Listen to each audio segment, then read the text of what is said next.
step into Hercule Mysteries, where Agatha Christie's Hercule Poirot solves baffling cases. In the shadowed halls of Blackthorn Manor, a grand estate steeped in secrets, a single moment of darkness changes everything. A glass shatters, a scream pierces the night, and Sir Reginald Harwood, a titan of wealth and power, is found dead, stabbed through the heart. Who among the elegant guests, his young wife, his fragile daughter, the ambitious lawyer, the bitter sister-in-law, the dour business partner, the charming actress, or the trusted doctor, wields the hidden blade? Why was his wine laced with a sedative? And what does a single mysterious pearl found on the floor reveal about a tangled web of love, betrayal, and greed? Enter Hercule Poirot, the brilliant Belgian detective, whose little grey cells will unravel a mystery where every clue counts, every motive hides a lie, and the truth will shock you to the core. Will you guess the killer before Poirot's final, breathtaking reveal? Chapter 1. The Gathering at Blackthorn Manor. The late autumn sun hung low over the Sussex countryside, casting a golden sheen across the rolling hills and the ivy-clad walls of Blackthorn Manor. The estate, a grand relic of Georgian architecture, stood resolute against the encroaching dusk, its tall windows glinting like watchful eyes.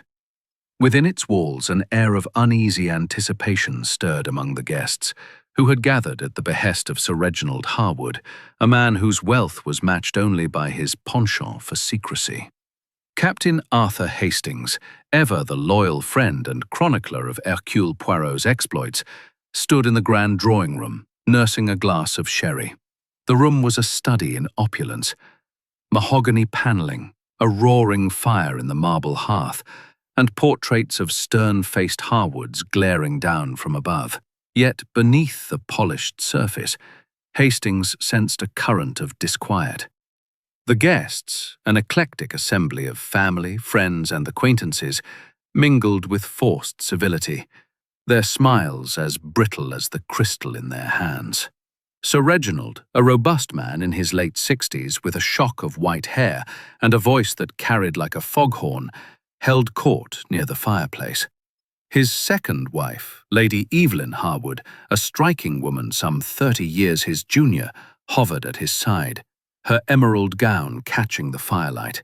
Her eyes, however, darted nervously about the room, as though searching for an unseen threat. Their daughter, Miss Clara Harwood, a pale, delicate girl of 22, sat at the pianoforte, her fingers idly tracing the keys without committing to a melody. Across the room, Dr. Lionel Wentworth, the family physician, conversed in low tones with Mrs. Beatrice Langley, Sir Reginald's widowed sister-in-law. There was Mr. Thomas Blake, Sir Reginald's business partner, a dour man whose heavy brows and perpetual frown suggested a mind burdened by more than ledgers. Hastings, ever observant, noted the subtle tensions. The way Lady Evelyn's hand tightened on her husband's arm when Miss Trent laughed too loudly. The way Clara's eyes lingered on Julian Carver with a mixture of longing and resentment. The way Thomas Blake's gaze followed Sir Reginald with something akin to malice. It was, Hastings thought, a gathering primed for discord.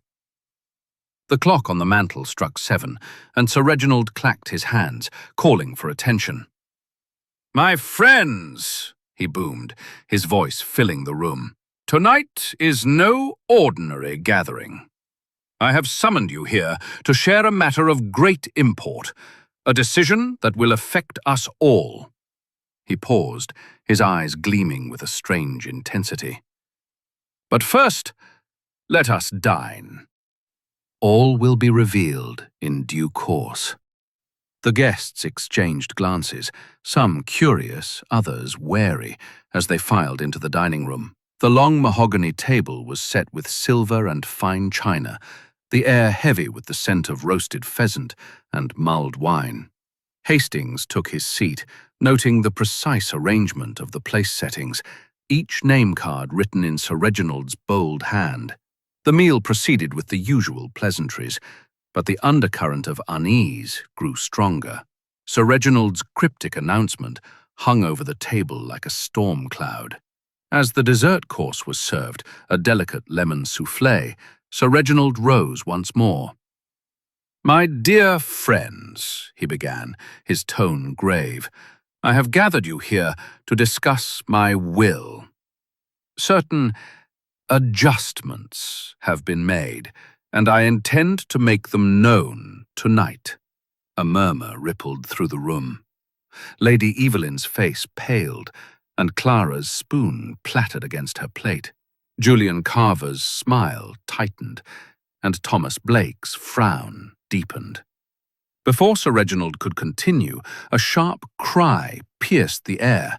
All eyes turned to Clara, who had risen from her seat, her face ashen. "Father, please," she whispered, her voice trembling. "Not tonight." Sir Reginald's expression softened, but only for a moment. "Nonsense, my dear," he said brusquely. "It must be done." He turned back to the guests, but before he could speak, the lights flickered and went out, plunging the room into darkness. A collective gasp filled the air, followed by the sound of shattering glass. When the lights returned moments later, Sir Reginald was slumped in his chair, his face contorted in agony, a dark stain spreading across his waistcoat.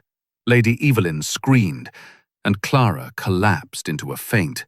Dr. Wentworth rushed to Sir Reginald's side, but his grim expression confirmed what fixed on the body. Miss Trent, oddly composed, slipped to the back of the room, her expression unreadable. Hastings, his military instincts kicking in, scanned the scene. The broken wineglass at Sir Reginald's place, the untouched soufflé, the open window letting in a chill breeze. It was then that a soft, deliberate cough sounded from the doorway. All heads turned to see a small, impeccably dressed man with a neatly trimmed moustache and a pair of piercing green eyes. Hercule Poirot, the renowned Belgian detective, stepped into the room, his presence as commanding as it was unexpected. "Mon Dieu," Poirot said, his voice calm but carrying an edge of steel. "It appears, mes amis, that a crime has been committed." And Hercule Poirot is never far when the little grey cells are needed. Hastings felt a familiar thrill. The game, as Poirot would call it, had begun. Chapter 2. The Shadow of Murder. The dining room at Blackthorn Manor was a tableau of shock and suspicion, the air thick with the scent of spilled wine and fear. Sir Reginald Harwood's lifeless form remained slumped in his high-backed chair, the dark stain on his waistcoat a grim testament to the violence that had shattered the evening. The guests stood frozen, their faces a gallery of emotions, grief, terror, and in some, a flicker of something less innocent. Hercule Poirot, standing just inside the doorway, surveyed the scene with the precision of a watchmaker, his sharp green eyes missing nothing. Captain Hastings, still reeling from the sudden turn of events, noted the details that Poirot's gaze lingered upon. The shattered wineglass at Sir Reginald's place, its contents pooling on the tablecloth, the open window, its curtains swaying in the autumn breeze, and the untouched lemon soufflé, its delicate rise now collapsing in the tense silence. The room felt colder, as though death itself had settled among them. Dr. Lionel Wentworth, kneeling beside the body, looked up with a grave expression. "He's gone," he said, his voice steady but strained. "A single wound to the chest, likely a knife. Death was instantaneous." Lady Evelyn, her face pale as porcelain, clutched the edge of the table, her breaths coming in sharp gasps. "Who could have done this?" she whispered, her eyes darting from face to face. "We were all here, all of us." "Indeed, madame," Poirot said, stepping forward with a calm that seemed almost unnatural in the midst of chaos.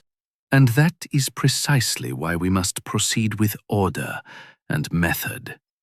A crime such as this does not occur without reason, or without trace. His voice, though soft, commanded attention, and the room quieted as though under a spell. Poirot moved to the body, his movements deliberate, his gloved hands hovering but not touching.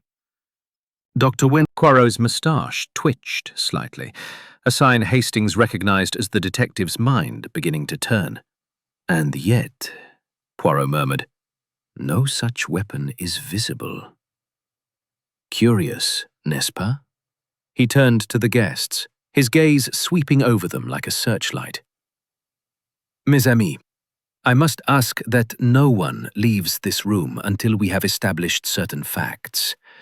Captain Hastings, if you would be so kind as to close the window." Hastings complied, noting the chill that had crept into the room. As he secured the latch, he caught a glimpse of the darkened gardens beyond, their shadows impenetrable. Could someone have slipped in and out during the brief blackout? The thought was dismissed as quickly as it came. Poirot would surely have considered it already. The butler, Mr. Grayson, a stooped man with a face like weathered parchment, appeared at the doorway, his hands trembling. "Shall I summon the police, sir?" he asked, addressing no one in particular. Poirot raised a hand. "In due course, monsieur. But first, Hercule Poirot will make his inquiries. The police, they will come, but they will find the ground already prepared." His tone left no room for argument, and Grayson nodded, retreating to the corner. Poirot turned to the guests, who had begun to cluster into uneasy groups. Clara Harwood, revived from her faint, sat clutching her mother's hand, her eyes red-rimmed. Mrs. Beatrice Langley stood apart, her lips pursed as though she had already formed her own conclusions. Julian Carver, the barrister, had positioned himself near the door, his posture suggesting readiness to act, or perhaps to flee. Thomas Blake remained near the body, his expression unreadable, while Miss Sylvia Trent lingered at the edge of the group, her earlier composure now tinged with a faint unease. "Let us begin," Poirot said, producing a small notebook from his pocket. "The lights, they went out. How long, would you say?" "A moment, perhaps 2, Julian Carver offered, his voice smooth but cautious. "No more than that."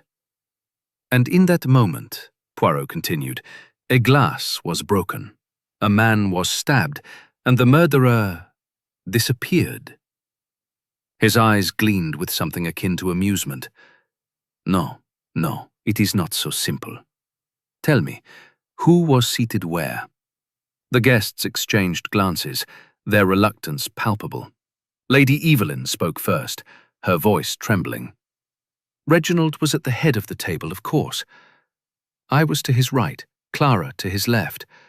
Dr. Wentworth was beside me, and Mrs. Langley next to Clara. Mr. Carver was across from Dr. Wentworth, Mr. Blake beside him, and Miss Trent at the far end." Poirot nodded, scribbling in his notebook. "And the servants?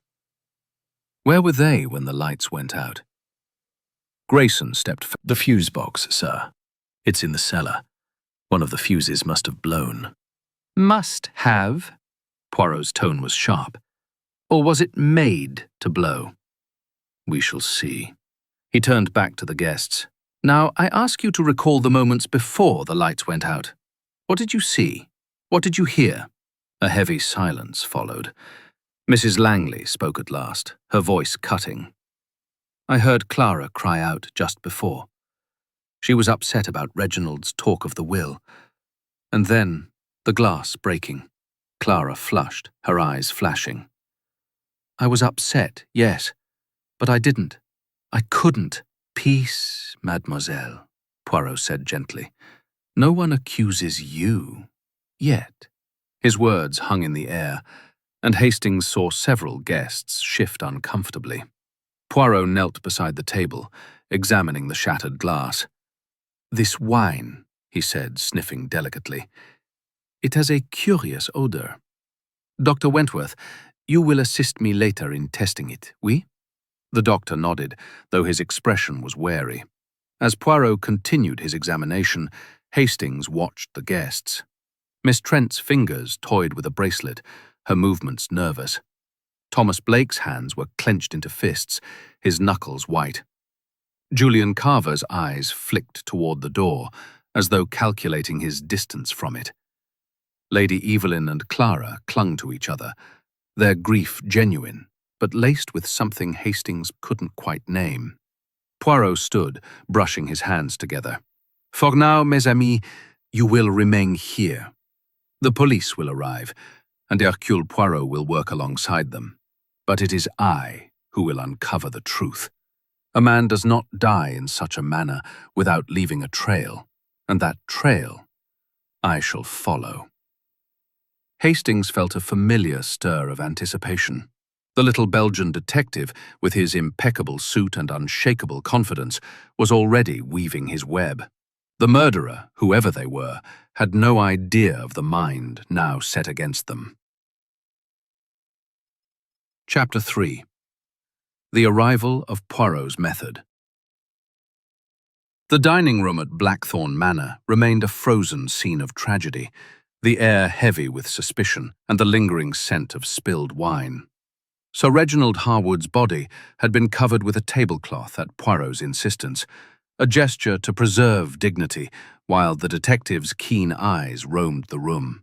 The guests, still reeling from the shock of murder, stood or sat in uneasy clusters, their whispers punctuated by the occasional sob from Lady Evelyn or a sharp remark from Mrs. Beatrice Langley. Captain Hastings, ever the faithful observer, watched as Hercule Poirot took command with a quiet authority that belied his diminutive stature. Poirot stood near the head of the table, his small notebook open, his pencil poised like a conductor's baton. Mes amis, he began, his voice clear and precise. Uncovered, his moustache twitched. A sign Hastings knew well. The detective was already piecing together the puzzle.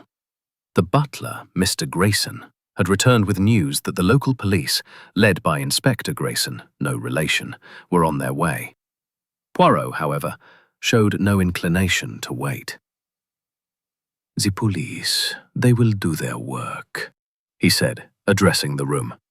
"But they lack the finesse, the understanding of human nature that is required for a case such as this.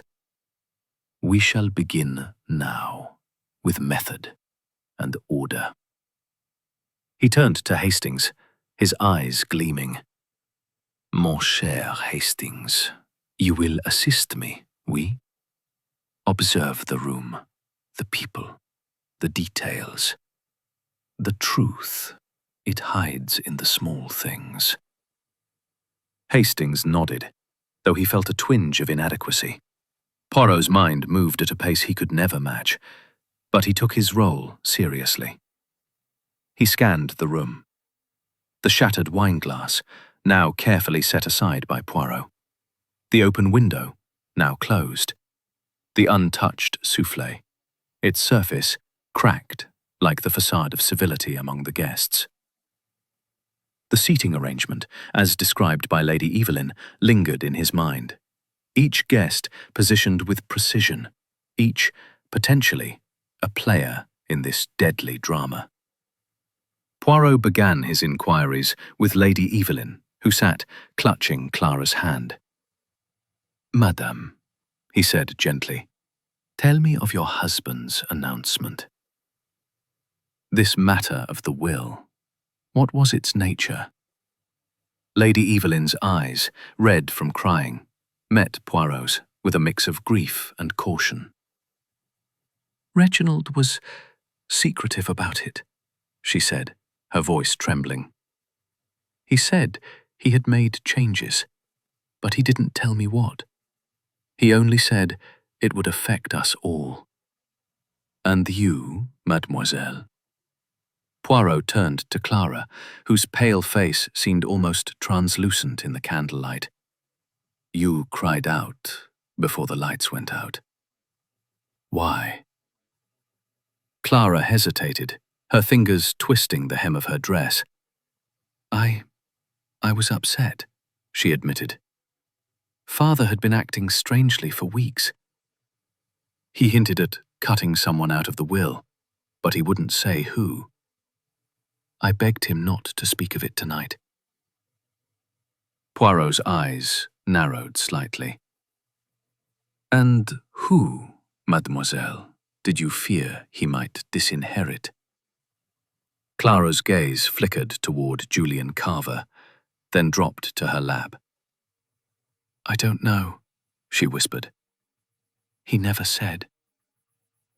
Poirot made a note, then moved to Dr. Wentworth, who stood near the fireplace, his face drawn. Doctor, you examined the body. The glass break. Did you see anything before the lights went out? Mrs. Langley's lips pursed. I saw Clara make a scene, as I said. And I saw Mr. Blake glaring at Reginald as he always does. The man's never hidden his resentment. Thomas Blake's head snapped up, his heavy brows knitting together. That's a lie, he growled. I respected Reginald, even if we disagreed on business matters. Disagreed? Poirot's tone was deceptively mild. And what were these disagreements, monsieur? Blake's jaw tightened. Private matters. Nothing to do with this. Poirot made another note, then turned to Julian Carver, whose polished demeanour seemed slightly frayed. Monsieur Carver, you are Sir Reginald's solicitor. You knew of these changes to the will, oui? Carver's smile was tight. I drafted the new will, yes, but I'm bound by confidentiality. I can't discuss its contents. Of course, Poirot said, his tone suggesting he would revisit the matter. Finally, he addressed Miss Sylvia Trent, who stood apart, her actress's poise barely concealing a nervous energy. Mademoiselle, you were at the far end of the table. What did you see? Sylvia's eyes met his, bold yet guarded. Nothing, Monsieur Poirot. The lights went out, and I heard the glass break. That's all. Poirot nodded, but Hastings saw the glint in his eye. The detective was building a picture, one detail at a time. He stepped back to the table, examining the broken glass once more. This glass, he said, almost to himself. It was not dropped. It was struck, deliberately perhaps to create a distraction. He turned to the group. The blackout lasted but a moment, yet in that moment, a man was killed, a glass was broken, and a knife vanished. Tell me, who among you moved from your seat during the darkness? A chorus of denials rose, each voice more vehement than the last. Poirot raised a hand, silencing them. We shall see. The truth, it does not hide for long from Hercule Poirot. As the sound of approaching police sirens echoed through the manor, Hastings felt a chill. The guests' alibis, their motives, their secrets, each was a thread in the tapestry Poirot was weaving. But one thing was clear. The murderer was in this room, and Poirot's little grey cells were already at work, unraveling the lies. Inspector, who, though initially sceptical, seemed to defer to the Belgian detective's reputation. Very well, Monsieur Poirot, Inspector Grayson said gruffly. You may assist, but my men will handle the evidence. Let's have no theatrics. Poirot inclined his head, his expression serene. Theatrics, Inspector? No, no. Only the pursuit of truth, with method and precision. With the police beginning their examination, photographing the scene and securing the dining room, Poirot turned his attention to a more intimate form of investigation: the interviews. He requested a small study adjacent to the dining room, a wood-panelled room with a heavy oak desk and shelves lined with leather-bound volumes. It was here, in an atmosphere of quiet authority, that Poirot began to unravel the threads of the mystery. Hastings, seated in a corner with his notebook, marvelled at Poirot's approach. The detective's questions were deceptively simple, his tone polite, yet each word seemed to probe deeper than the last, as though he were peeling back layers of the soul. The guests were summoned one by one, each entering the study with a mix of trepidation and defiance. First was Lady Evelyn Harwood, her emerald gown now slightly crumpled, her face a mask of grief, tempered by wariness. Poirot gestured for her to sit, his eyes kind but unyielding. Madame, let us speak plainly. Your husband's announcement about the will, it caused distress, oui? Tell me, what did you know of these changes? Lady Evelyn's hands twisted in her lap. Very little, Monsieur Poirot. Reginald was guarded. He said only that he wished to ensure fairness, but he wouldn't elaborate. I assumed it concerned Clara's future, perhaps her dowry. And you had no concerns for yourself? Poirot's voice was soft, almost coaxing. Her eyes flickered. I am provided for, monsieur. Reginald was generous. But there were tensions. He and Mr. Blake had quarrelled recently, over business dealings. And Clara, well, she's young, impressionable.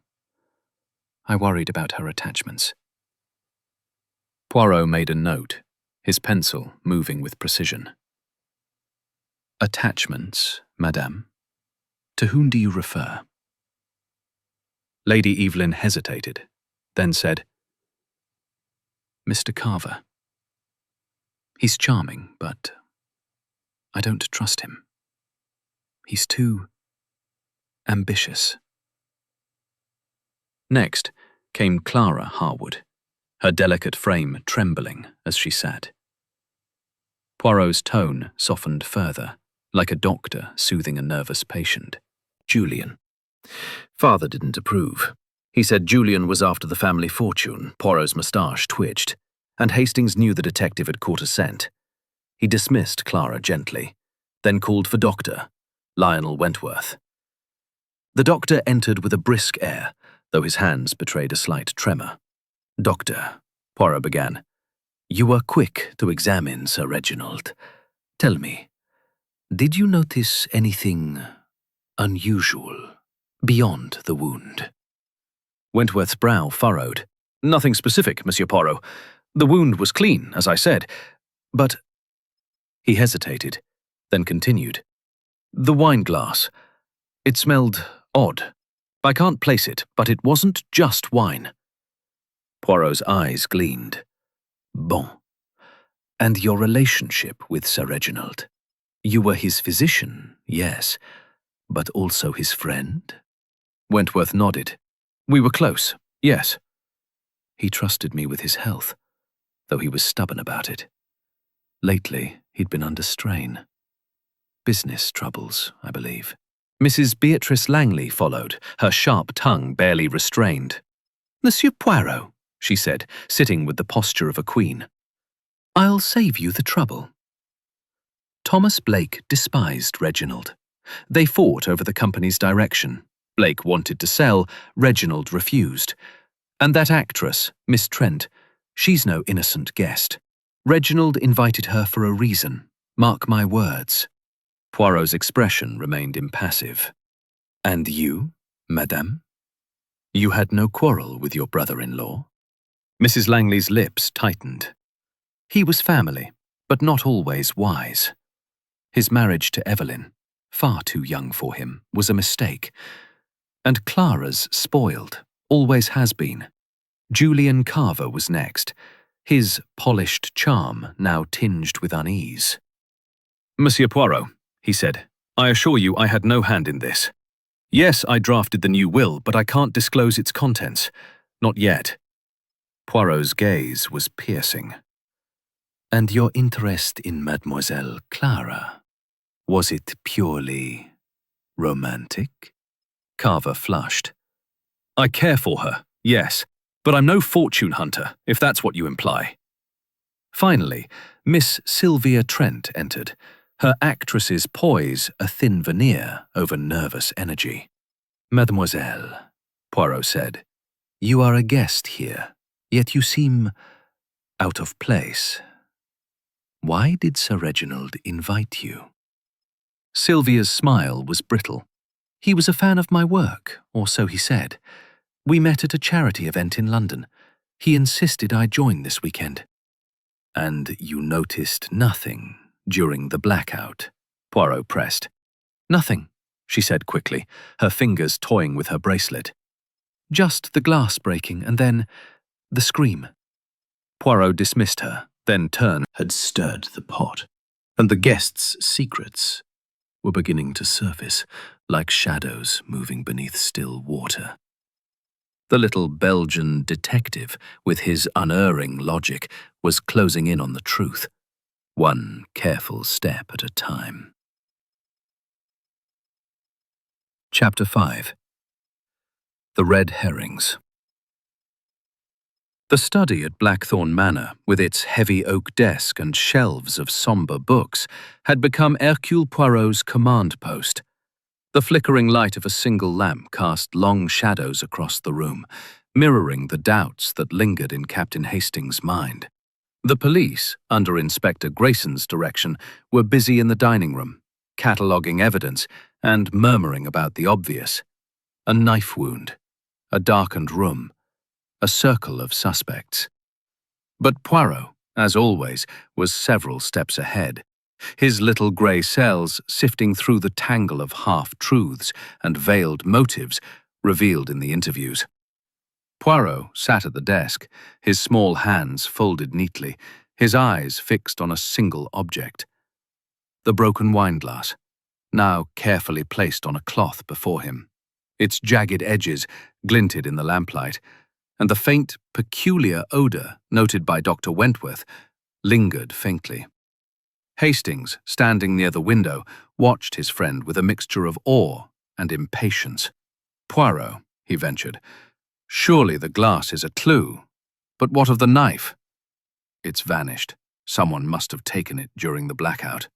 Poirot's moustache twitched, a sign of amusement. Mon cher Hastings, you leap to the obvious, as always.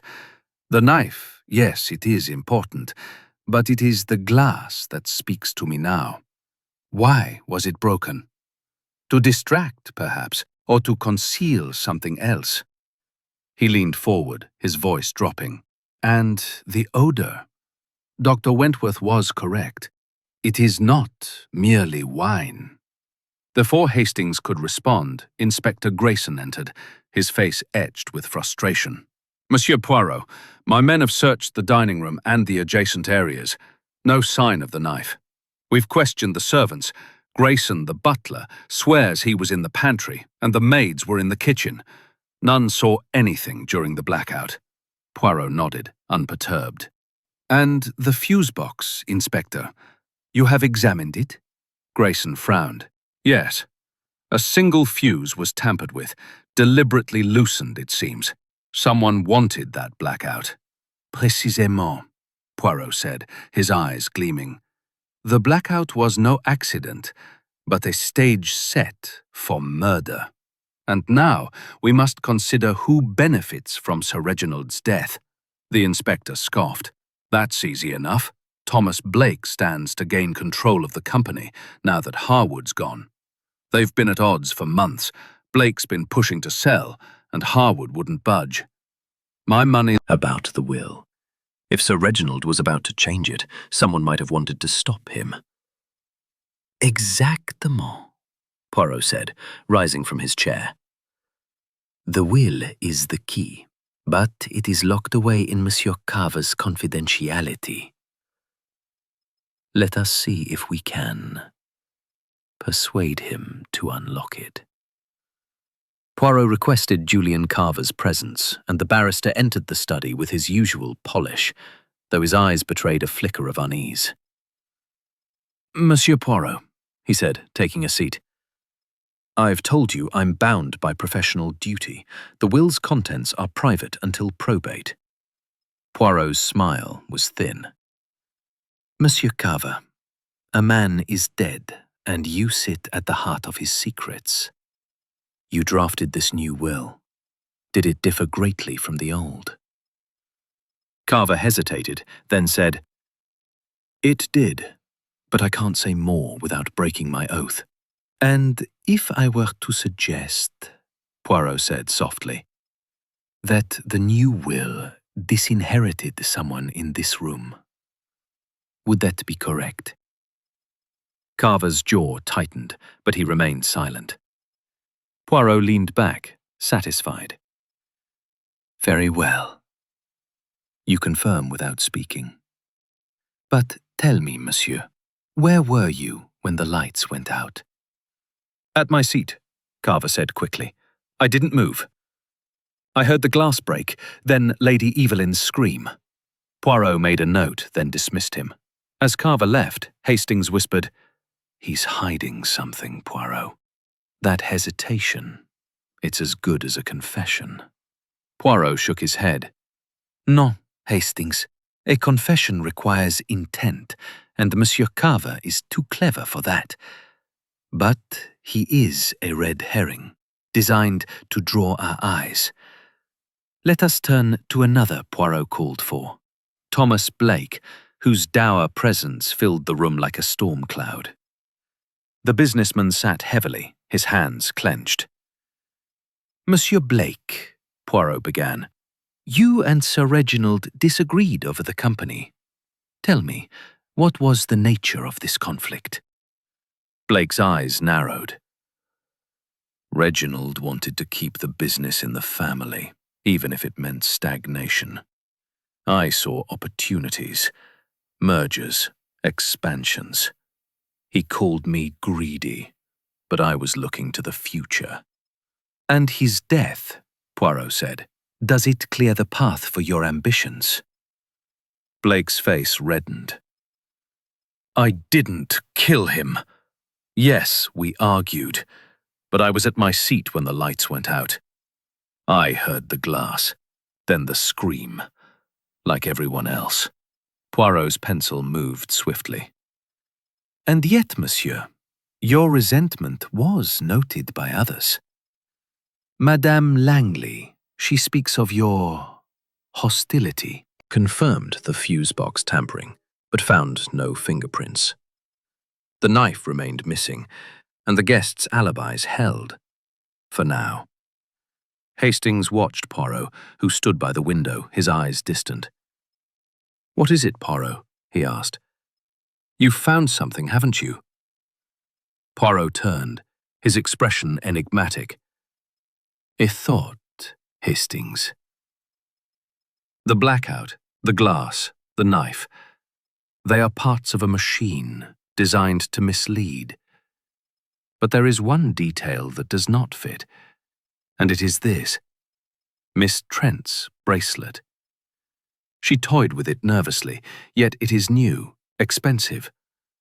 Why does an actress, invited on a whim, wear such a thing? And why does she lie about what she saw? Hastings blinked. You think she's involved? I think, Poirot said, that everyone in this room is involved, until Hercule Poirot proves otherwise. The study door opened, and Dr. Wentworth appeared, his face pale. "Monsieur Poirot," he said, "the wine-glass. It contained traces of a sedative, enough to disorient but not kill. Someone tampered with Sir Reginald's drink." Poirot's eyes gleamed. "Bon. The net tightens, Hastings. The murderer has left a footprint, and we shall follow it." Chapter 6. A Clue in Detail. The small study at Blackthorn Manor, now a crucible for Hercule Poirot's relentless inquiry, seemed to grow smaller with each revelation. The lamplight cast a warm glow over the oak desk, but the atmosphere was anything but comforting. The discovery of a sedative in Sir Reginald Harwood's broken wineglass had sharpened the tension, and Captain Hastings could feel the weight of suspicion settling over the household like a fog. Poirot, however, remained unruffled, his meticulous mind sifting through the details with the precision of a jeweler examining a flawed gem. Poirot stood before the desk, his small hands clasped behind his back, his eyes fixed on the wineglass, now sealed in a police evidence bag. "A sedative, Hastings," he murmured. "Not enough to kill, but enough to dull the senses, to slow the reflexes." This was no accident, but a calculated act. The question is, why? Hastings, seated with his notebook, ventured a guess. To make Sir Reginald an easier target. If he was disoriented, he couldn't defend himself when the knife struck.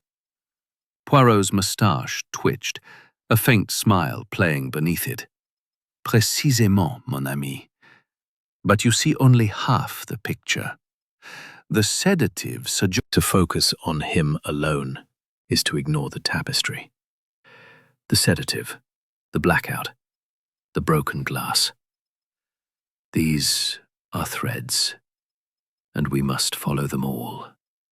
He turned to the butler, Mr. Grayson, who stood nervously in the corner. "Monsieur, the wine. Was it poured from a single decanter?" The butler nodded. "Yes, sir. I poured it myself, from the decanter on the sideboard. Each guest received a glass except Miss Clara, who took only water." Poirot's eyes gleamed. "And you noticed nothing unusual?" "No one approached the decanter before dinner." Grayson shook his head.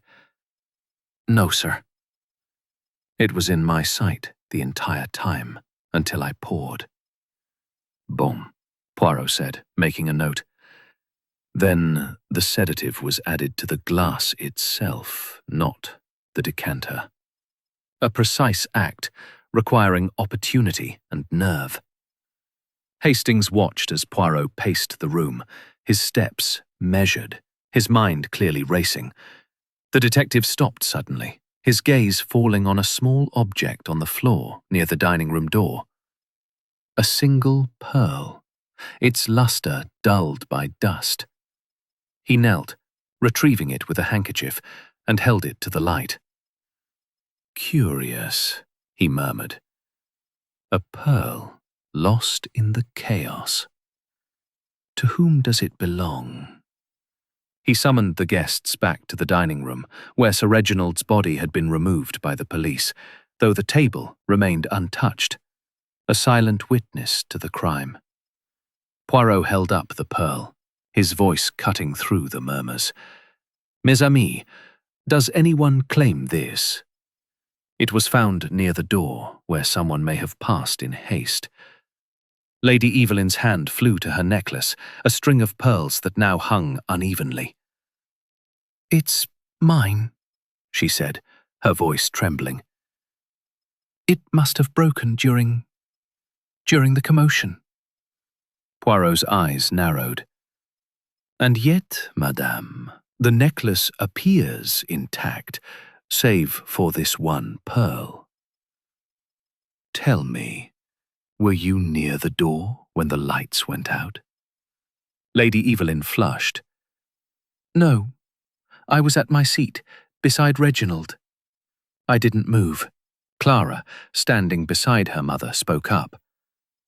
Mother's telling the truth, Monsieur Poirot. She was holding my hand when the lights went out. Poirot nodded, but his expression suggested he was not convinced. He turned to Miss Sylvia Trent, whose bracelet had caught his attention earlier. Mademoiselle, you wear jewellery of considerable value. Have you lost anything this evening?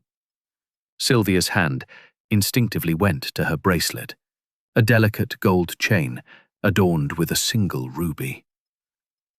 No, Monsieur Poirot. Everything I have, the details.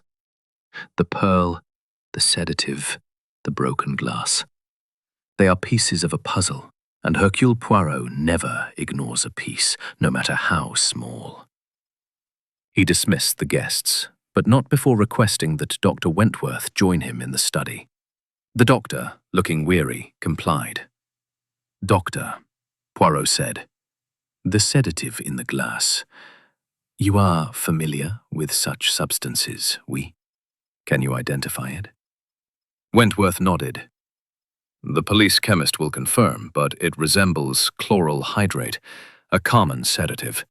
It acts quickly, within minutes, but in small doses it merely disorients. And Sir Reginald, Poirot pressed. He took no such medication regularly? No, Wentworth said firmly. He was in good health, save for some stress. He'd never have taken a sedative willingly. Poirot made another note, then turned to Hastings. You see, mon ami, the sedative is a clue of great significance. It was not meant to kill, but to ensure Sir Reginald could not resist the knife. Yet the blackout lasted only moments. How did the murderer know precisely when to strike? Hastings frowned. They must have planned it carefully.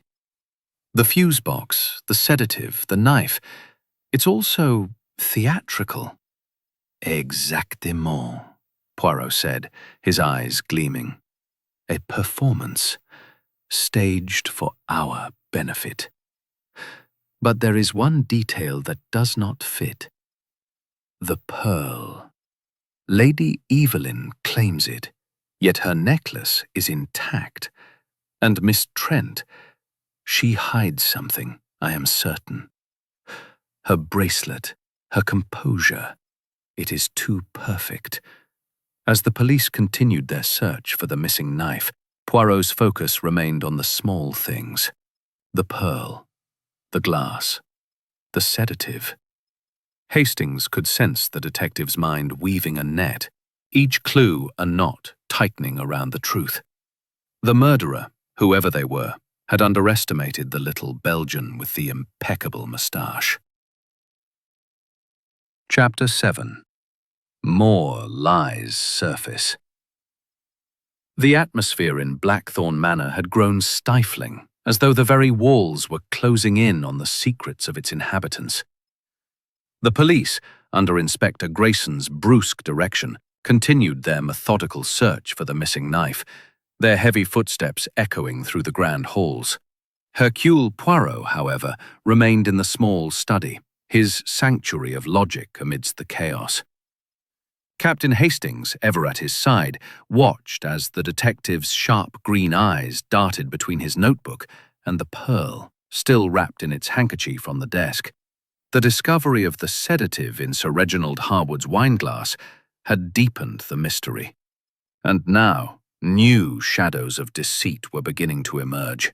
Poirot closed his notebook with a deliberate weight of the tangled motives. The pearl bothers me, Poirot. Lady Evelyn claimed it, but her necklace wasn't broken. And Miss Trent, her bracelet, her manner. She's hiding something, isn't she? Poirot's moustache twitched. Précisément, mon ami. The pearl is a contradiction, and contradictions are the breadcrumbs of truth. But it is not only Miss Trent who conceals. There are affairs of the heart, of money, of betrayal, all waiting to be exposed. Poirot requested the presence of Thomas Blake once more, sensing that the businessman's blunt demeanour might crack under pressure. Blake entered the study, his heavy brows furrowed, his hands clenched, as though bracing for a fight. "Monsieur Blake," Poirot began, his tone deceptively mild, "you have spoken of your disagreements with Sir Reginald over the company. But there is more, oui? A personal grievance, perhaps?" Blake's jaw tightened. "I told you, it was business, not personal. Reginald was stubborn, but I didn't hate him." "And yet," Poirot said, leaning forward, "Madame Langley speaks of your hostility, and others have noted your demeanour, tense, watchful. Tell me, what did Sir Reginald say to you in private that caused such strain?" Blake's eyes flickered, a momentary lapse in his defences. "He accused me of disloyalty," he admitted, his voice low. "Said I'd been meeting with competitors behind his back." It wasn't true, but he wouldn't listen. He threatened to cut me out of the company entirely. Poirot made a note. And this threat, it was part of his new will. Blake hesitated, then nodded. He hinted as much. Said he'd make sure the company stayed in the family. Poirot dismissed him, but not before noting the man's clenched fists as he left. Next, he called for Mrs. Beatrice Langley, whose sharp tongue and sharper gaze had already marked her as a key observer. She sat with the air of someone who relished the opportunity to speak, though her eyes were wary. "Madame," Poirot said, "you have a keen eye for the faults of others. Tell me, what have you seen in this house that others have missed?" Mrs. Langley's lips curled slightly. "Plenty, Monsieur Poirot. Evelyn's too young for Reginald, and she knows it. She's been flirting with Doctor. Wentworth, thinking no one notices. Clara's besotted with that snake Carver, but he's only after her inheritance. And Miss Trent, don't let her innocent act fool you. She's here for more than a weekend holiday." Poirot's eyes gleamed. "And Sir Reginald? Did he suspect these entanglements?" "He knew," she said flatly. "My husband died. He was less generous lately. Said I should remarry, find my own means. It stung, but I didn't kill him for Stewart of Christ Church, Oxford for it." Poirot nodded, dismissing her. "A bitter woman, Hastings," he murmured as she left. "But honest in her way." Her resentment may blind her, but it also sharpens her sight. The next to enter was Dr. Lionel Wentworth, whose weary demeanour had grown more pronounced. "Doctor," Poirot said, "you have been candid about the sedative, chloral hydrate, you believe. But tell me, did you ever prescribe such a substance to Sir Reginald?" Wentworth shook his head. "Never. He disliked medications, even for minor ailments. If he was sedated, it was without his knowledge." "And your relationship with Lady Evelyn," Poirot said suddenly, his tone sharp. "Was it purely professional?" Wentworth's face reddened. I don't know what you mean. She's my patient's wife, nothing more." Poirot's gaze was unrelenting. "Madame Langley suggests otherwise. A flirtation, perhaps." The doctor stood abruptly. "That's slander. I cared for Reginald, and I respect Evelyn. There's nothing more to it." Poirot let him go, then turned to Hastings. "The web tightens, mon ami. A financial feud, a romantic entanglement, a family scorned. Each thread pulls us closer to the truth. But there is one lie we have yet to uncover. The pearl. Lady Evelyn's claim is too convenient, and Miss Trent's bracelet. It is a clue, I am sure. As the police continued their fruitless search for the knife, Hastings felt a chill. The lies were piling up, but Poirot's relentless logic was cutting through them, one by one. The murderer's mask was slipping, and the little Belgian detective was closing in. Chapter 8. The Emotional Turning Point. The night at Blackthorn Manor had deepened into an oppressive stillness, broken only by the occasional creak of the old house and the low voices of Inspector Grayson's constables patrolling the grounds. In the study, Hercule Poirot sat at the oak desk, his small frame radiating an intensity that belied the late hour. The pearl, the sedative-laced wineglass, and the missing knife formed the constellation of clues in his mind. But it was the human heart, its passions, its betrayals that now drew his focus. Captain Hastings, seated by the fire, felt the weight of the unfolding drama, sensing that the case was approaching a critical juncture. Poirot's interviews. You think someone's on the verge of confessing, Poirot? They've all been so guarded. Poirot's moustache twitched. Not a confession, perhaps, but a revelation. The heart, when pressed, cannot always hold its secrets.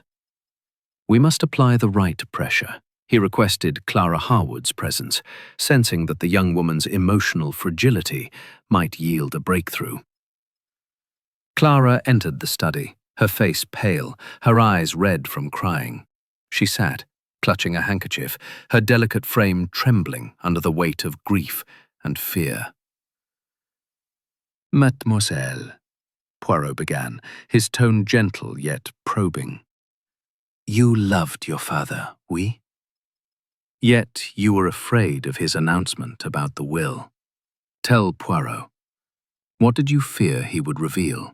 Clara's lips quivered, and for a moment it seemed she might dissolve into tears. But then, with a visible effort, she steadied herself. I was afraid he'd disinherit me, she whispered.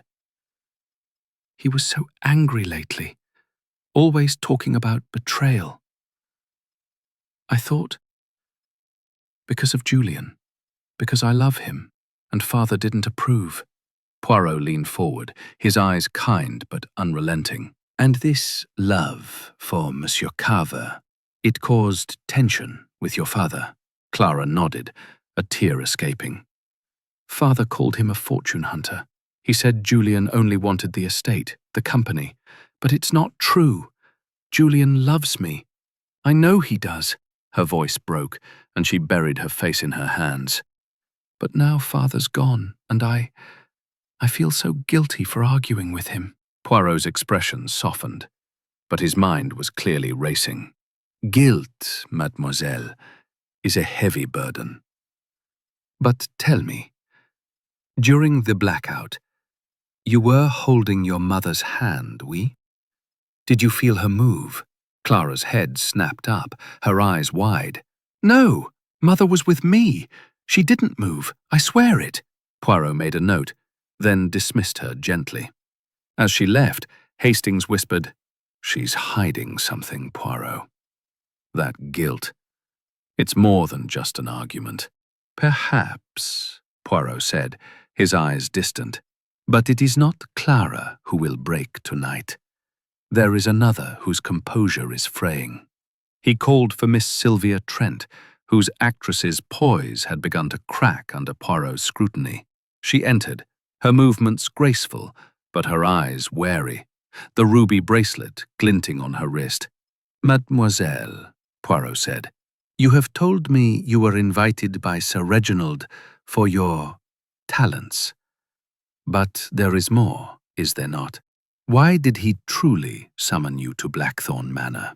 Sylvia's smile was tight, almost brittle. I told you, Monsieur Poirot. He was relevant. Not relevant. Poirot's voice was sharp now, like a blade. Mademoiselle, a man is dead and you conceal the truth. I will ask again, who gave you the bracelet and what is your true connection to Sir Reginald? Sylvia's eyes filled with tears, and for the first time, her poise crumbled. It was Reginald, she said, her voice barely audible. He gave it to me a month ago, in London. He said he cared for me, that he wanted me to leave the stage, to be with him. A stunned silence followed. Hastings felt a jolt of surprise. Sir Reginald, with his stern demeanour and young wife, involved with an actress. Poirot, however, showed no shock, only a deepening focus. "And Lady Evelyn," he said, "she knew of this liaison?" Sylvia shook her head, her voice trembling. "I don't know. He said he'd handle it, that he'd make things right. But then he invited me here, and I didn't know why. I swear, I didn't want him dead." Poirot leaned back, his eyes never leaving her. "And during the blackout, mademoiselle, what did you do?" "I stayed at my seat," she insisted, but her voice wavered. "I heard the glass break, and I was afraid." Poirot made a note, then dismissed her. As she left, he turned to Hastings. "Mon ami, we have our break. Miss Trent's revelation changes the picture. Sir Reginald's affair, it is a motive for many. Lady Evelyn, perhaps, driven by jealousy. Clara, fearing disgrace. Even Monsieur Carver, if he saw a rival for Clara's inheritance." Hastings frowned. "But the pearl, Poirot. Lady Evelyn's claim still doesn't add up." "Exactement," Poirot said. "The pearl is a lie, and lies are the cracks through which the truth escapes. We are close, Hastings, very close." As the fire crackled in the study, the weight of Sylvia's confession hung in the air. The web of motives, love, betrayal, greed, was tightening, and Poirot's relentless logic was drawing the noose ever closer around the murderer. Chapter 9. The Trap. The air in Blackthorn Manor seemed to hum with unspoken accusations as the night wore on. The grand house now a labyrinth of secrets and shadows. In the small study, Hercule Poirot sat at the oak desk, his impeccable posture a stark contrast to the disarray of emotions among the guests. The revelation of Sir Reginald Harwood's affair with Miss Sylvia Trent had cast a new light on the murder, illuminating motives of jealousy, betrayal, and wounded pride. Captain Hastings, standing by the window, felt the tension building, as though the manor itself were holding its breath, awaiting Poirot's next move. Poirot closed his notebook with a deliberate snap, his green eyes gleaming with purpose. "Mon cher Hastings," he said, his voice low but resonant. "The time has come to set the trap. The murderer believes they have outwitted us, but they have left too many threads dangling. The pearl, the sedative, the missing knife. We shall gather them all and pull." Hastings frowned, his mind racing to keep up. "A trap, Poirot? You mean to confront them all together?" "Précisément," Poirot replied. "The human heart, when pressed in the presence of others, reveals what it hides in solitude. We shall assemble the guests, and, with the right questions, the guilty one will betray themselves. Not with words, perhaps, but with a look, a gesture, a silence." Poirot instructed Inspector Grayson to gather the guests in the drawing room, where the evening had begun in such deceptive civility. The police had finished their preliminary search, still without finding the knife, and the inspector's frustration was palpable. "Monsieur Poirot," he grumbled, "I hope this isn't some theatrical stunt. My men need hard evidence, not parlor games." Poirot's smile was serene. "Evidence, Inspector, is in the mind as much as in the hand. You shall have your proof, but first, Hercule Poirot must arrange the stage." The drawing room, with its mahogany panelling and flickering fire, was a stark contrast to the chaos of the dining room. The guests filed in, their faces a mix of exhaustion and apprehension. Lady Evelyn sat rigidly, her hands clasped tightly, her eyes avoiding Sylvia Trent. Clara clung to her mother, her expression a mix of grief and defiance. Julian Carver stood near the bookcase, his charm subdued, but his eyes watchful. Thomas Blake slumped in an armchair, his heavy brows furrowed. Mrs. Beatrice Langley perched on the edge of a sofa, her sharp gaze darting from face to face. Dr. Wentworth hovered near the fireplace, his hands restless, while Sylvia Trent were not accidents, but the work of a mind both cunning and desperate. Tonight, we shall uncover that mind.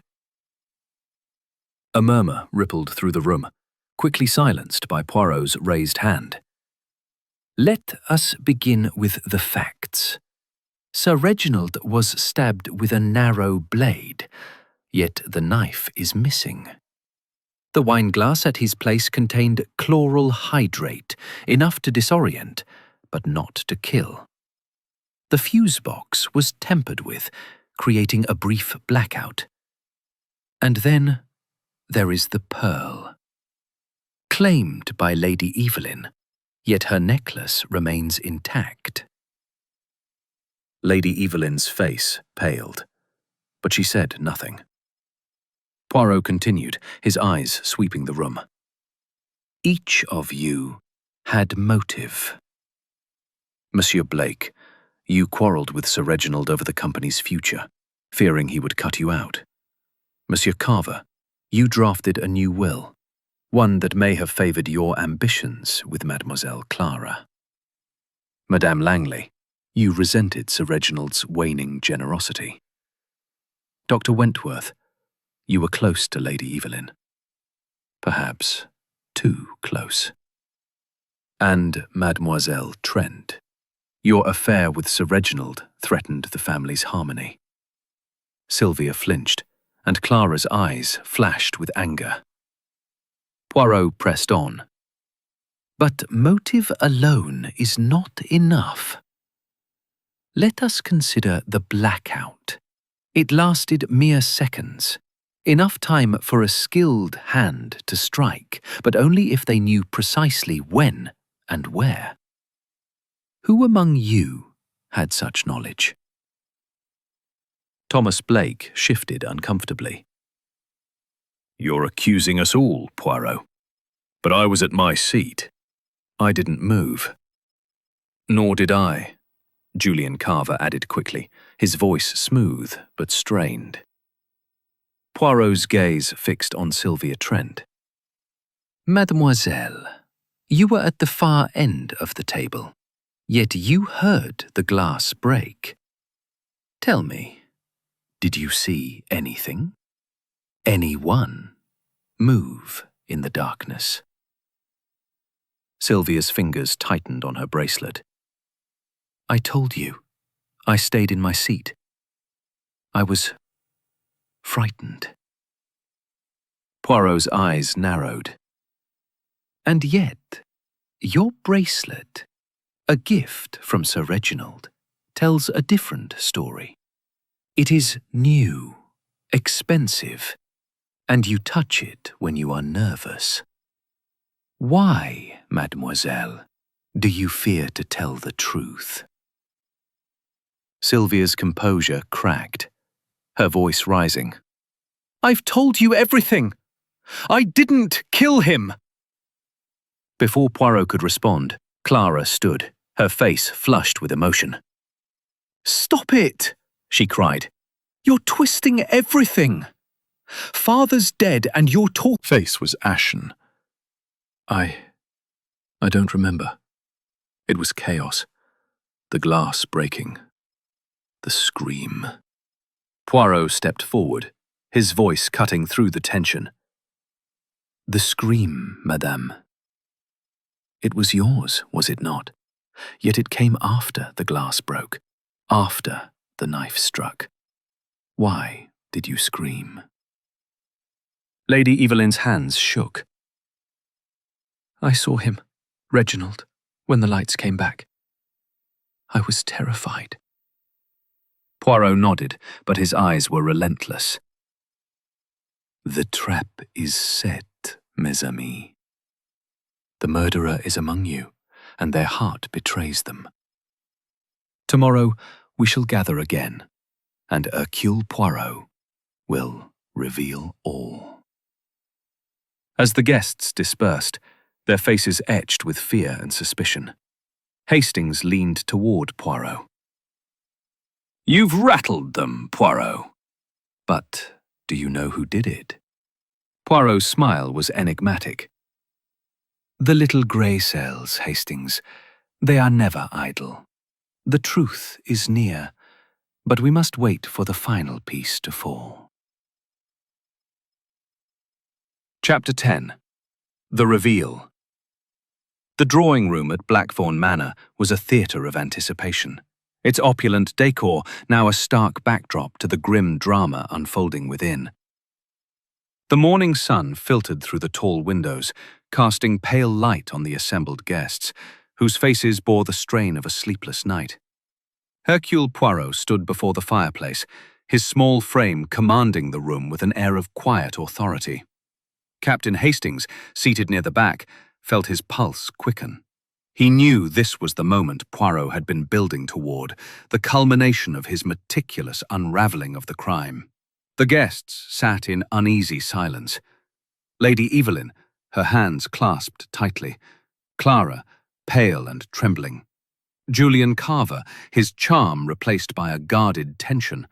Thomas Blake, his heavy brows furrowed.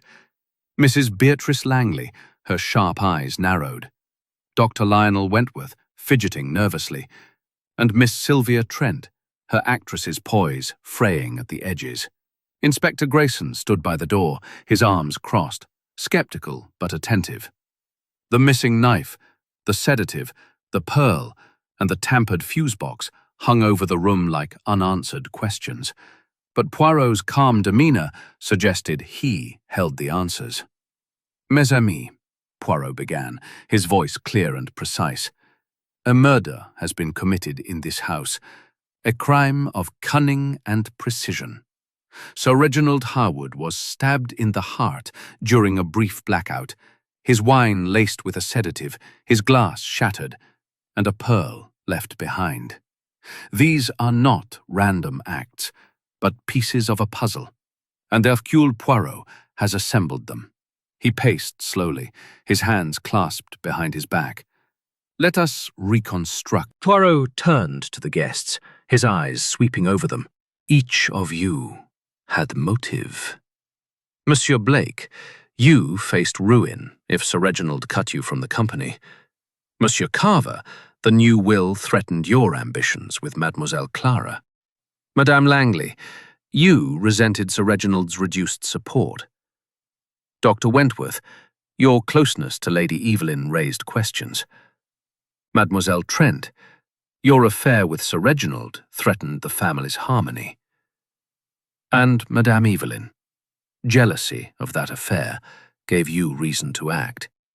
Even Mademoiselle Clara, fearing disinheritance, had cause to fear her father's announcement." A murmur of protest rose, but Poirot silenced it with a raised hand. "But motive alone does not make a murderer. Let us consider the method.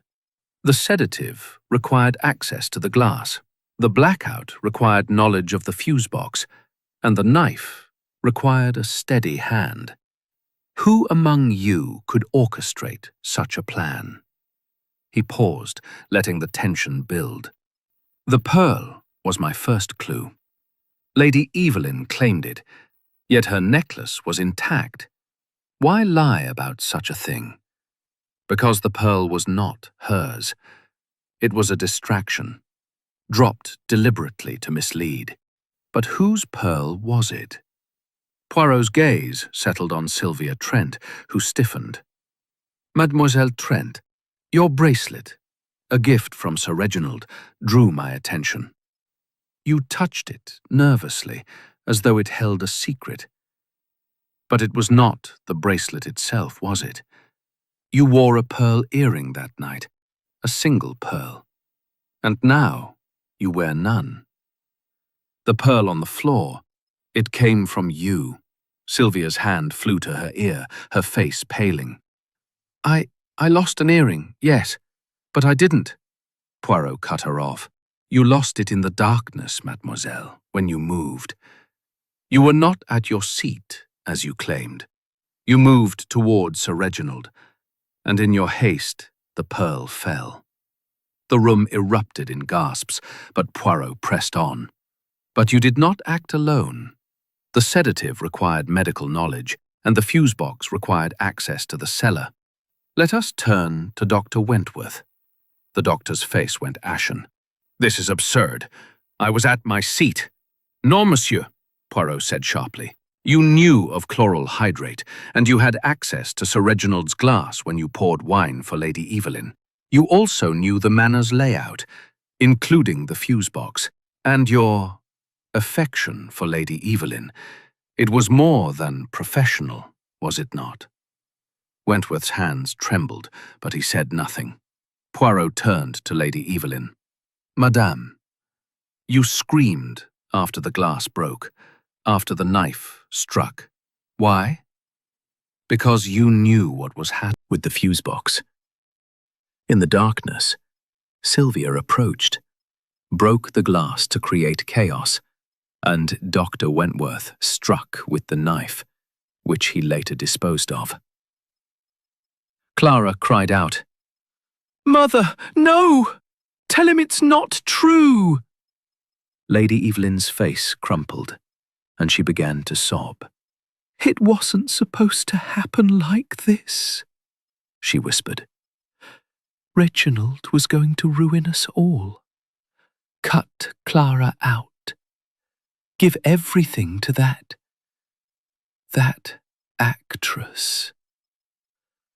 Lionel said we could stop him, just scare him, but—" Wentworth stood, his voice breaking. "It was my fault. I stabbed him. Evelyn didn't know I'd go that far. I couldn't let him destroy her." Sylvia, trembling, added, "I only agreed to help because he wouldn't let me go. I didn't know they'd kill him." Poirot nodded, his expression somber. "The truth, it is revealed. The knife, Inspector, you will find in Dr. Wentworth's medical bag, hidden among his instruments." Inspector Grayson, stunned, sent a constable to check. Moments later, the knife was produced, its blade still stained.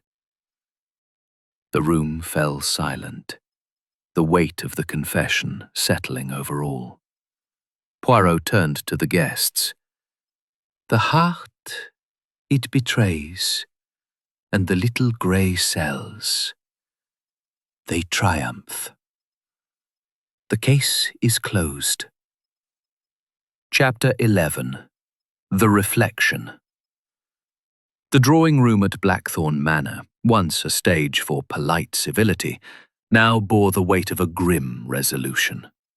The morning light, filtering through the tall windows, seemed to mock the shattered illusions of the guests, who sat in stunned silence after Hercule Poirot's devastating reveal. Dr. Lionel Wentworth, his face ashen, had been escorted away by Inspector Grayson's constables, the blood-stained knife found in his medical bag, sealing his guilt. Lady Evelyn Harwood, her composure broken, had collapsed into sobs, confessing her role in the plot, while Miss Sylvia Trent, trembling and tearful, had admitted her reluctant complicity. The truth, so meticulously uncovered by Poirot's little grey cells, had left the room heavy with betrayal and sorrow. Captain Hastings, seated near the back, felt a mix of awe and melancholy. Poirot's brilliance had once again triumphed, but the cost was evident in the broken spirits around him. Clara Harwood clung to her mother, her face a mask of grief and confusion, while Julian Carver's polished demeanour had crumbled into a quiet address. Not the crime, but the human heart that drives such acts. He paced slowly, his hands clasped behind his back. This case. It is not merely about a knife or a sedative, but about the passions that consume us. Jealousy, fear, ambition. These are the sparks that ignite tragedy. Madame Evelyn, you loved your husband, yet feared his choices would ruin your daughter. Dr. Wentworth, your devotion to Madame Evelyn drove you to a desperate act. Mademoiselle Trent, you sought freedom from a liaison that trapped you. Each of you acted from the heart, but the heart, it can mislead. Clara, her voice trembling, spoke up. Monsieur Poirot, how could they do this? My mother, Doctor Wentworth. I trusted them. Poirot's expression softened. Mademoiselle, the heart is a fragile thing, easily swayed by fear and desire. Your mother wished to protect you, but her fear blinded her to the consequences. Dr. Wentworth believed he was saving her, and Mademoiselle Trent sought only to escape. They erred, oui, but they are not monsters, merely human. Hastings, watching his friend, marvelled at the balance of Poirot's judgment, unyielding in pursuit of truth, yet tempered with an understanding of human frailty. Poirot, he said quietly, you make it sound almost forgivable. Poirot turned to him, a faint smile beneath his moustache. Not forgivable, mon cher Hastings, but understandable. The law will judge their actions, but Hercule Poirot judges the soul. To understand is not to excuse, but to see clearly. Inspector Grayson, who had returned to the room, cleared his throat. Monsieur Poirot, we've taken statements from Lady Evelyn and Miss Trent. They'll face charges as accessories, but Wentworth's the one who struck the blow. Your work here's done. Poirot inclined his head. Merci, Inspector. But the work of the little grey cells is never truly done. Each case, it teaches us something of the human condition. He turned to the guests, his voice firm but kind. Mes amis, you have seen the consequences of secrets and lies. Let this be a lesson. The truth, it will always find its way.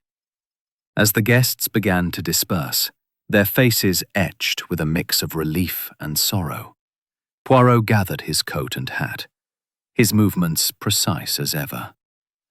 Hastings followed him to the manor's entrance, where the waiting car.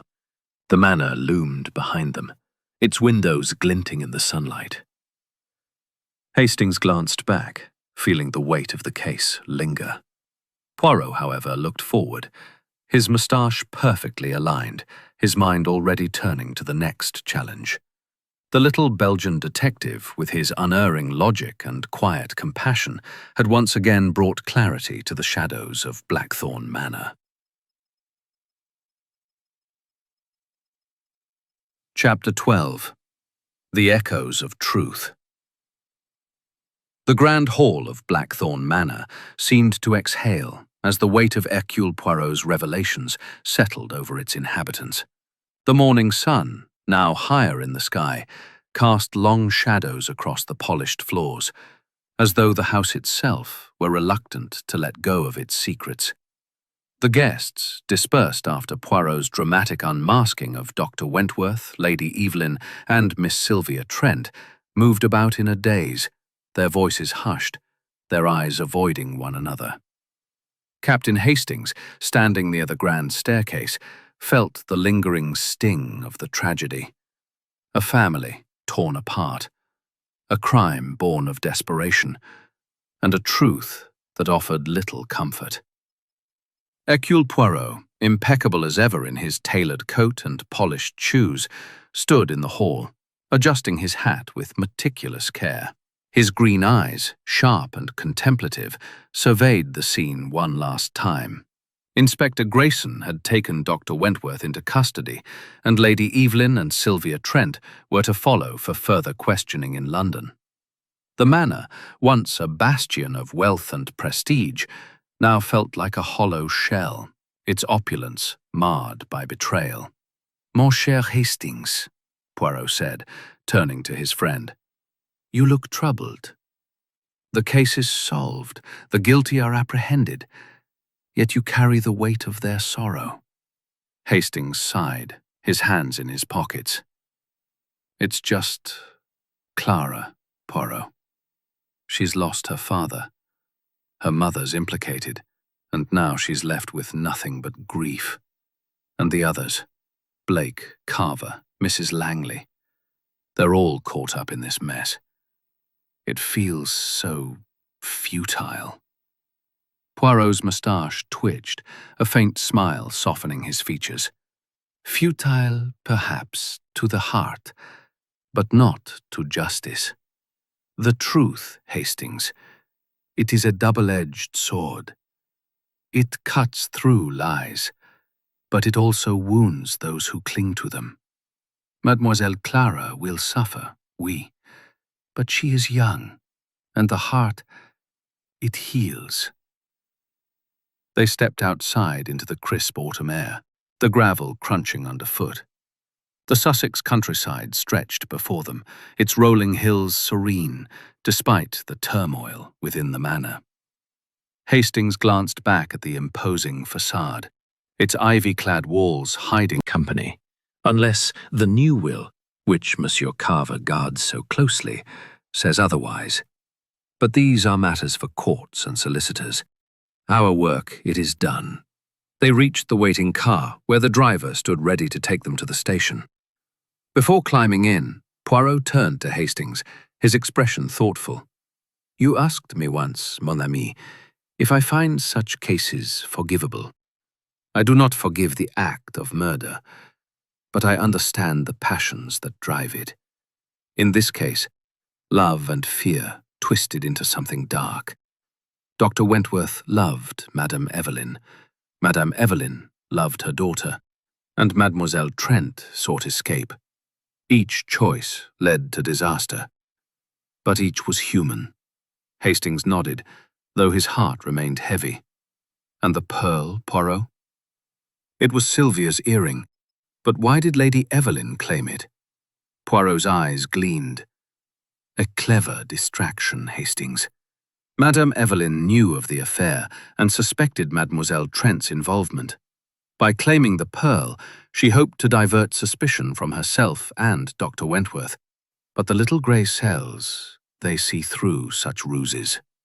As the car rolled down the drive, Blackthorn Manor receded into the distance, its grandeur now tinged with tragedy.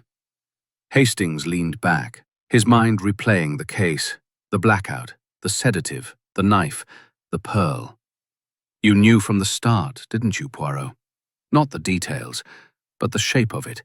Poirot chuckled softly. "The shape, oui.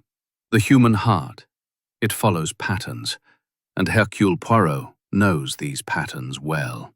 The details, they come with observation, with method, with order.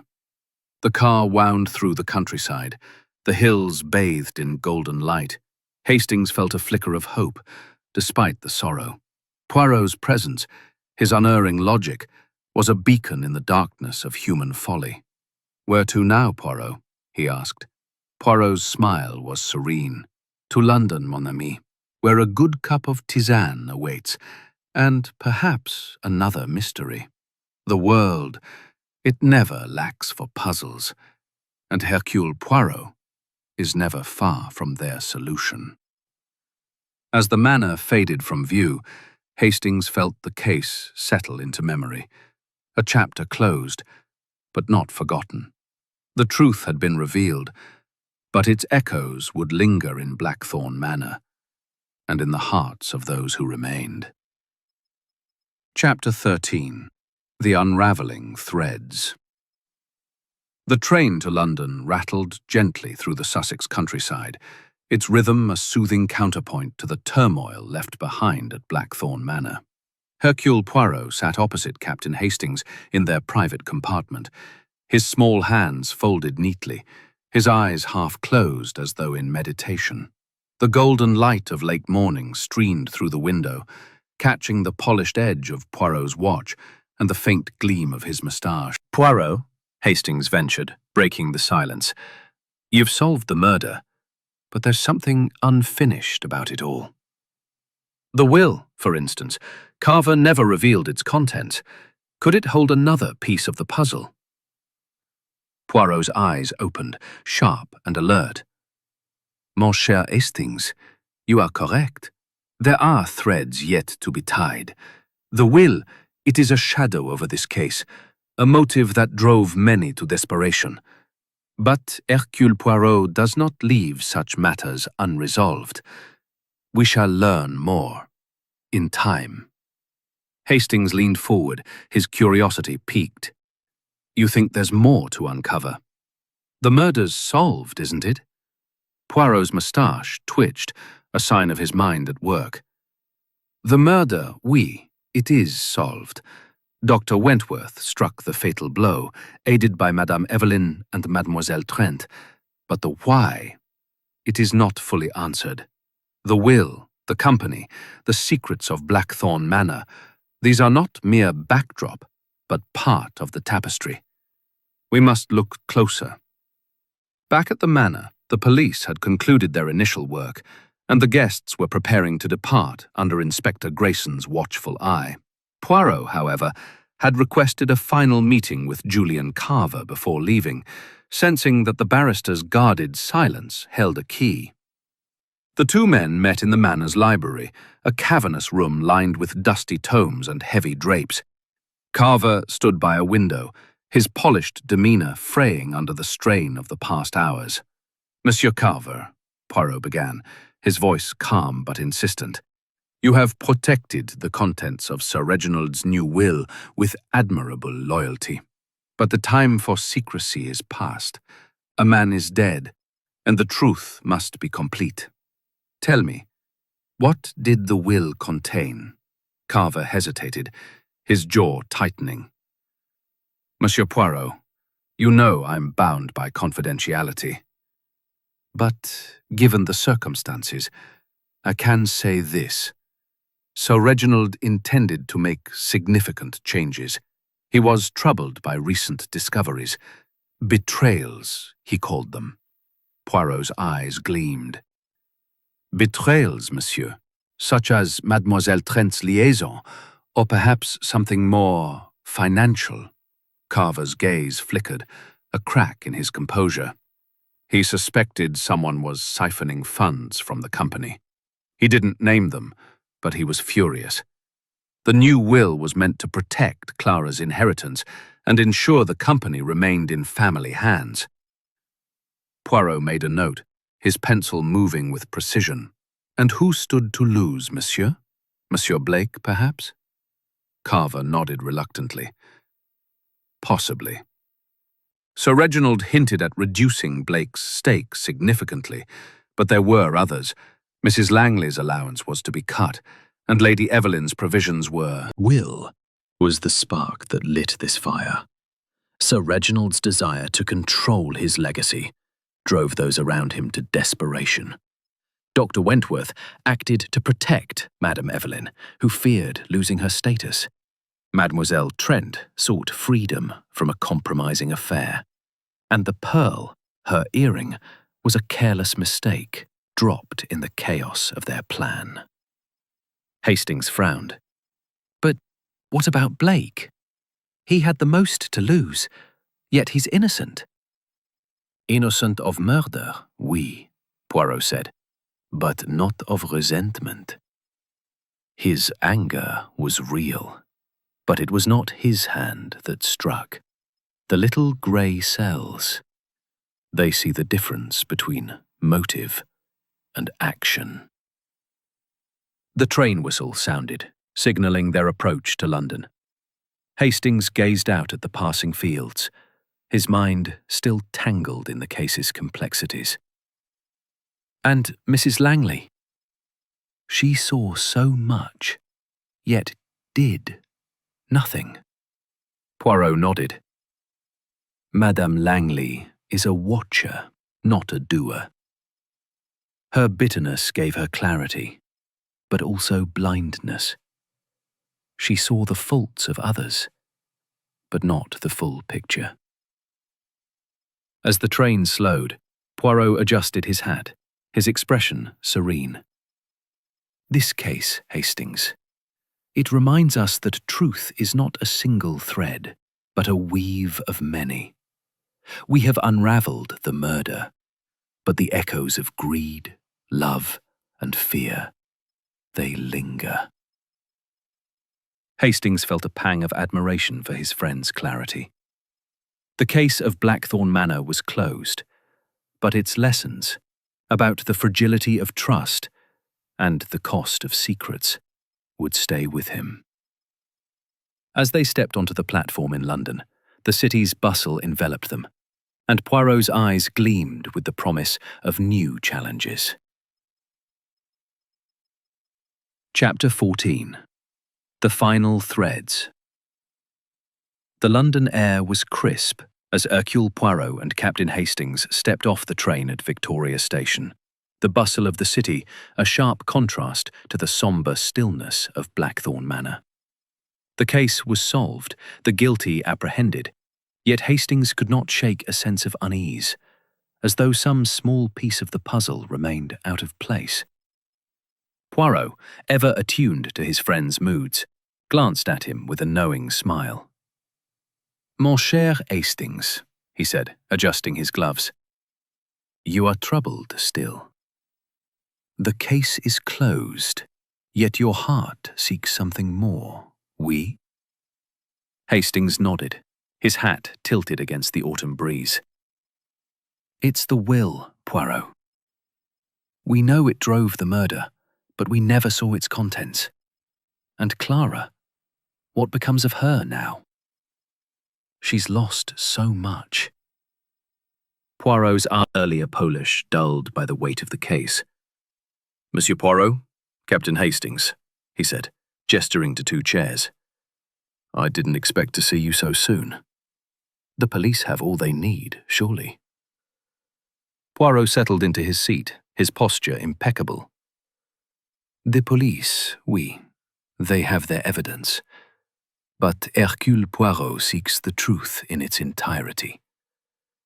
The will, Monsieur Carver, you have guarded it well, but the time has come to reveal its contents.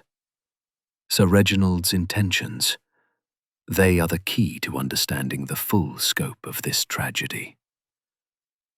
Carver hesitated, his fingers tapping the desk. "Very well," he said at last. "With Sir Reginald dead and the culprits identified, I can share the essentials. The new will, drafted a week before his death, was a significant departure from the old. Sir Reginald intended to secure the bulk of his estate and the controlling share of Harwood and Blake Enterprises, for Clara, ensuring she would inherit upon her 25th birthday. Lady Evelyn's allowance was reduced, to be paid only until Clara came of age. Mrs. Langley's stipend was to be cut entirely, and Thomas Blake's partnership was to be dissolved, with his shares redistributed to Clara. Hastings let out a low whistle. No wonder they were all so tense. That will would have upended everything. Poirot nodded, his eyes narrowing. And Sir Reginald suspected betrayal. Financial, perhaps, or personal. Did he name the source of his suspicions? Carver shook his head. Not explicitly. He mentioned discrepancies in the company accounts, suggesting someone was skimming funds. He suspected Blake, but he also spoke of personal disloyalties. I assumed he meant Miss Trent's affair, but he never confirmed it. Poirot made a note, his pencil moving with precision. And Mademoiselle Clara, she knew of these changes. Not the details, Carver replied. Sir Reginald told her only that he was protecting her future. She was upset, fearing it would alienate others, but she didn't know the specifics. Poirot leaned back, his mind weaving the final threads. Bon, the will confirms the motives we uncovered. Madame Evelyn feared losing her status, Doctor. Wentworth sought to protect her, and Mademoiselle Trent wished to escape a compromising liaison. But there is one more question. The company accounts. Monsieur Blake's anger was genuine, yet he did not kill. Who, then, was tampering with the funds? Carver's face tightened. I don't know. Sir Reginald was investigating, but he died before he could act. Thoughtful. A future of truth, Hastings. It is painful, oui, but it is hers to shape. She is young, and the heart, it is resilient. She will find her way with the strength of her father's legacy. The London streets bustled around them, oblivious to the drama of Blackthorn Manor. Hastings glanced at Poirot, whose calm certainty was a beacon amidst the chaos of human folly. You always see the bigger picture, don't you? He said. The will, the motives, the truth, it all fits together in your mind. Poirot smiled, adjusting his hat. The little grey cells, mon ami, they demand order, and order brings clarity. This case, it was a tragedy of the heart, but also a triumph of reason. Now, let us find the café. A tisane. It will soothe the soul. As they walked into the city's embrace, the echoes of Blackthorn Manor faded, but the lessons of love, betrayal, and justice lingered, woven into the fabric of Poirot's relentless pursuit of truth. Chapter 15. The Closing Curtain.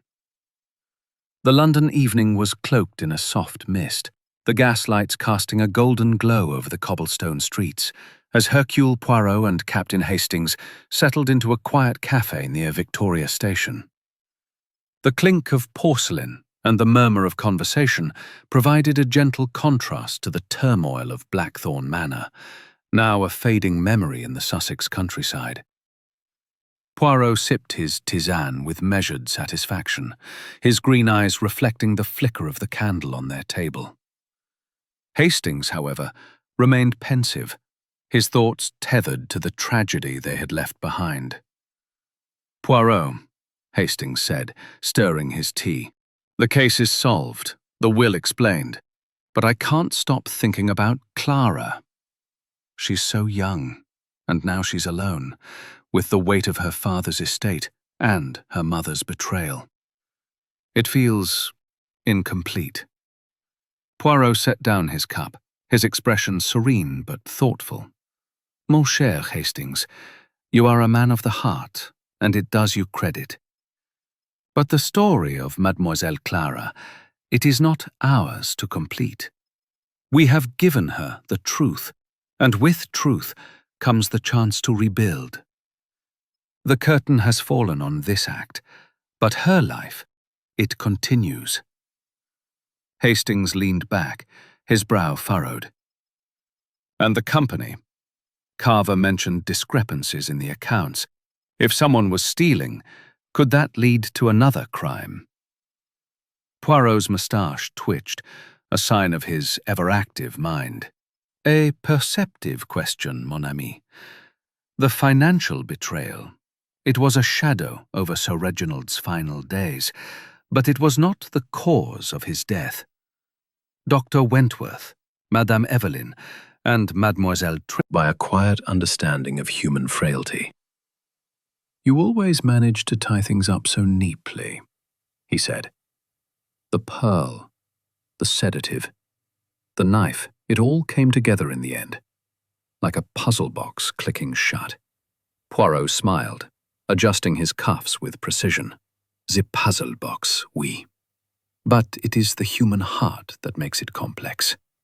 Each clue, the pearl from Mademoiselle Trent's earring, the sedative in the wine, the tampered fuse box, was a thread in a tapestry of passion and fear. Dr. Wentworth's love for Madame Evelyn drove him to murder. Madame Evelyn's fear for her daughter's future made her complicit, and Mademoiselle Trent's desperation to escape Sir Reginald's hold led her to join their plot. Yet, in their haste, they left the pearl, the broken glass, the missing knife, signs that the little grey cells could not ignore.